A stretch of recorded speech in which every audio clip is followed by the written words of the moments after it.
ট্রলের তোয়াক্কা করেন না মালাইকা। বলিউড অভিনেত্রী মালাইকা আরোরা নিজেকে প্রতিষ্ঠিত করতে চেয়েছিলেন মডেল কিংবা আইটেম গার্ল হিসেবে। বড় পর্দায় তার তেমন নাম ডাক না থাকলেও বয়স 50-এর গোড়ায় এসে দর্শকদের মন জয় করে নিচ্ছেন। এদিকে সামাজিক মাধ্যমেও বেশ সক্রিয় মালাইকা। মধ্যবয়সী এই মডেলের উপর আকর্ষণ রয়েছে টিনেজারদেরও। তার রূপের প্রশংসা যেন ছড়িয়েছে সর্বত্রই। পাশাপাশি কটাক্ষ বা ট্রলের মুখেও পড়েন তিনি, যার মধ্যে সবচেয়ে বেশি সমালোচনার বিষয় তার হাঁটার ভঙ্গিতে। একবার স্ট্যান্ড আপ কমেডিয়ান শোয়ে সকলের নজর কেড়েছিলেন মালাইকা আরোরা। সেখানে নিজেকে নিয়ে হওয়া প্রতিটা ট্রল নিয়ে কথা বলেন অভিনেত্রী।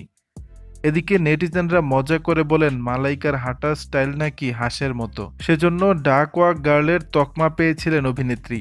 অবশ্য এ নিয়ে কোনো মাথা ব্যথা নেই মালাইকার। একেবারে একটুর জন্যেও খারাপ লাগা কাজ করে না তার।